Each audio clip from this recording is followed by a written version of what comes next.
दोस्तों, आज के इस वीडियो में हम बात करने वाले हैं कि एग्जामिनेशन में हम अपना पेपर किस तरीके से अटेम्प्ट करें। और ये बहुत ही बड़ा इंपॉर्टेंट टॉपिक रहता है किसी भी स्टूडेंट्स के लिए, क्योंकि मेरा ऐसा मानना है कि कहीं ना कहीं अटेम्प्ट करना बहुत इंपॉर्टेंट रोल रखता है हमारे परसेंटेज को इंक्रीज करने में और डिक्रीज भी करने में। तो दोस्तों, बने रहिए आप हमारे साथ। और मैंने इसके रिगार्डिंग जितने भी कंक्लूजन हैं वो सभी इस वीडियो में मैंने बताने की कोशिश की है। और दोस्तों, अभी तक आपने हमारा ये चैनल सब्सक्राइब नहीं किया है तो प्लीज सब्सक्राइब करिए, क्योंकि यहाँ पे आपको regular smart study skills, motivational videos और एजुकेशन न्यूज से रिलेटेड वीडियोस मिलते हैं। तो नमस्कार दोस्तों, मेरा नाम है अमरीश और स्वागत है आप सभी का महात्मा जी टेक्निकल में।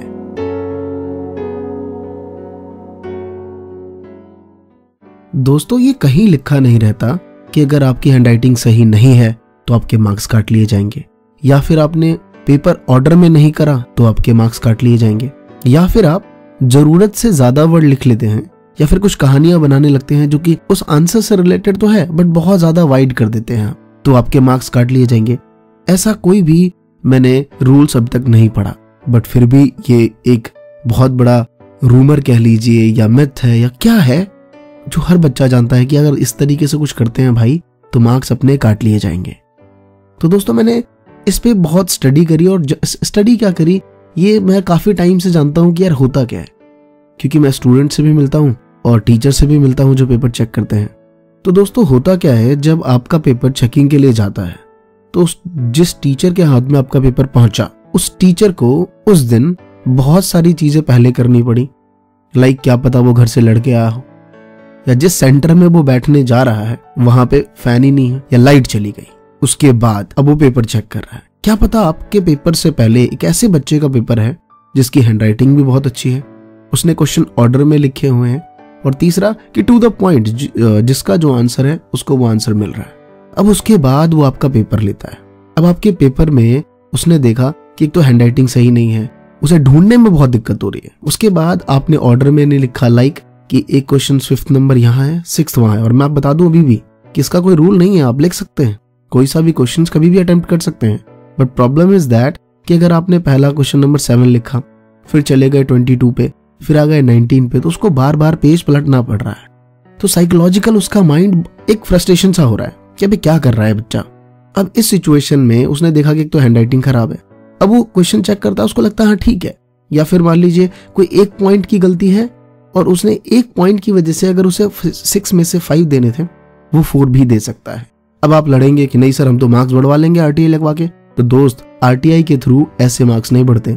आरटीआई के थ्रू या तो अगर किसी क्वेश्चन में मार्क्स कंप्लीट नहीं मिला है तो मिलेंगे, या फिर किसी को पूरा कट कर दिया गया है और वो सही था तो उसमें मार्क्स मिलेंगे।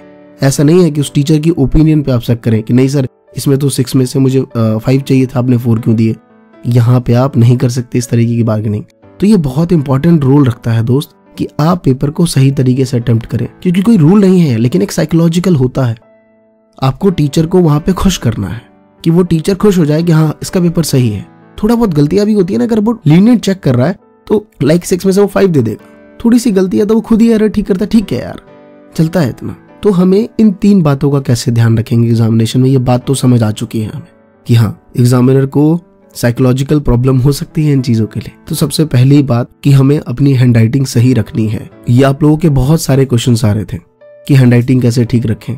तो दोस्तों, मैंने सोचा कि क्यों ना अभी पेपर में 10 दिन या फिर 15 डेज या किसी का 10 डेज बचे हुए हैं, तो आप अभी से जो टेस्ट पेपर करते हैं उसको थोड़ा स्लो लिखना स्टार्ट करिए। इसके बहुत सारे तरीके हैं बट आज मैं उस पर बात नहीं करूंगा क्योंकि अभी वो करना ठीक नहीं है।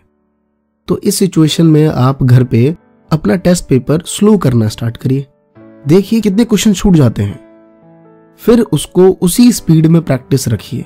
और माइंड में हमेशा टेस्ट पेपर करते वक्त घर पे देखिए कि मेरी हैंडराइटिंग खराब तो नहीं हो रही, और जितने भी क्वेश्चंस आप लिखते हैं और उसमें जितने भी इंपॉर्टेंट पॉइंट्स होते हैं उसको अंडरलाइन जरूर कर दीजिए। जो टीचर वो चेक कर रहा होता है उसे देखता है कि हाँ इस बच्चे ने ये पॉइंट्स, उसको ना एग्जैक्ट पॉइंट मिलता है तो उसको इतनी प्रॉब्लम नहीं हो रही। तो आप पेपर इस तरीके से अटेम्प्ट करिए कि चेकर को भी चेक करने में प्रॉब्लम ना हो, क्योंकि ये साइकोलॉजिकल यहाँ पे चलता है और ये आप चेंज नहीं कर सकते। आज आप स्टूडेंट है, कभी आप भी टीचर बनेंगे, ये आपके साथ भी होगा। क्या पता उस टीचर का मूड खराब हो और फिर आपने ऐसा पेपर दे दिया। तो एक साइकोलॉजिकल क्या होता है कि नंबर थोड़े बहुत ऊपर नीचे हो जाते हैं और इसे ठीक किया जा सकता है। ये लक नहीं है, हे भगवान उस टीचर का मूड बढ़िया हो, नहीं, ये हमारे ऊपर डिपेंड करता है कि हम अपने पेपर को सही तरीके से करें। और ये पेपर में ही नहीं, इसकी शुरुआत हमें पहले करनी पड़ेगी कि जो आप आंसर्स लिख रहे हैं उसे टू द पॉइंट लिखिए। हैंडराइटिंग की प्रैक्टिस, आप जो टेस्ट पेपर चल रहा है पहले, उसमें ही आप उसे थोड़ा स्लो रखिए, उसी प्रैक्टिस में दोबारा रिपीट करिए। और क्वेश्चन पेपर को ऑर्डर में करिए। ऑर्डर इन द सेंस, क्या तो स्टार्टिंग से एंड करिए या फिर एंड से स्टार्टिंग की तरफ करिए, क्योंकि इसमें क्या है, टीचर को चेक करने में प्रॉब्लम नहीं है। नहीं तो वो 6 चेक करेगा, फिर जाके 6 के मार्क्स लगाएगा, 7 चेक करेगा, फिर ऊपर जाके 7 के मार्क्स लगाएगा। तो ये बातें हमें यहाँ पे ध्यान रखनी पड़ेगी। और मैं आपसे रिक्वेस्ट करूंगा कि ये गलतियां बिल्कुल भी ना करें कि क्वेश्चन नंबर 6 सेकंड पेज पे लिखा और दोबारा जाके 16 पेज पे जाके फिर दोबारा लिख दिया, क्योंकि अब ऐसा नहीं होता। अब स्टार्टिंग के पेज पे ऑर्डर लिखे होते हैं, टीचर को पर क्वेश्चन वाइज उसके मार्क्स वहां पे लगाने होते हैं। तो ये आपको ध्यान रखना पड़ेगा कि इस टाइप की आप गलतियां ना करें। और दोस्तों, अगर मैं ये वीडियो यहाँ पे एंड कर दूं तो आप भी कहेंगे सर आपने तो बताया ही नहीं पेपर अटेम्प्ट कैसे करें।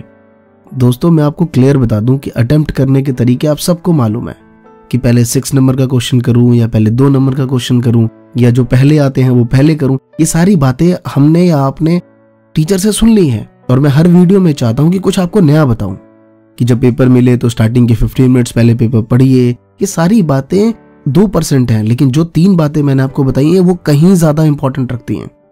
और अगर आप इस तरीके से करते हैं तो आपका पेपर भी सही टाइम पे खत्म होगा। तो अगर आपने हैंडराइटिंग की प्रैक्टिस पेपर से पहले करी हुई है तो इट मीन्स कि आप टाइम के अकॉर्डिंग चेक करते होंगे कि कितने टाइम में मेरा कितना क्वेश्चन कंप्लीट हो रहा है।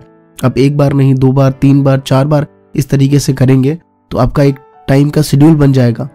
कितनी भी कोशिश करिए, अगर एक क्वेश्चन छूट भी जाता है तो कोई बात नहीं, लेकिन सारे पेपर आपके ऑर्डर में है, ये बहुत बड़ी बात है। तो ये बात बिल्कुल सही है कि जब आप अपनी हैंडराइटिंग सही करेंगे तो आपका पेपर टाइमली 3 घंटे में खत्म होगा। और अगर आप ऑर्डर में पेपर लिखेंगे तो एक शेड्यूल रहता है कि या तो आप पीछे से करिए या फिर आगे से करिए। इससे टीचर को भी प्रॉब्लम नहीं होगी और आप भी एक ऑर्डर में चलते रहेंगे। पेपर में ऐसा ना हो कि एंड टाइम में आप भूल जाएं कि अबे यार 6 करा नहीं करा तो कहाँ पे करा। या ऐसा होता है कि नॉर्मली हम जाते हैं और हम टिक करते रहते हैं, कभी टिक करना भूल गए तो दोबारा कर दिया गलती से। तो ये एक बेनिफिट भी है हमारे लिए अगर हम ऑर्डर में करते हैं तो। और last but not the least, कि आप जब भी कोई भी क्वेश्चन करें तो उसके इंपॉर्टेंट पॉइंट्स को अंडरलाइन जरूर कर दें। इससे टीचर को बहुत इजीली होता है उसे समझने में और वो आपको मार्क्स फुल देगा अगर आप इस तरीके से लिखेंगे तो दोस्तों, मैं ऐसा मानता हूं कि आपको मेरी बात समझ आई हो। कैसा लगा आपको ये वीडियो, किस तरीके से आपने समझा मेरी बातों को कि मैं क्या कहना चाह रहा था, तो प्लीज कमेंट करके बताइए। और दोस्तों, अगर आपको ये वीडियो अच्छा लगा तो प्लीज लाइक और शेयर जरूर करिए इस वीडियो को। धन्यवाद दोस्तों। जय हिंद, जय भारत।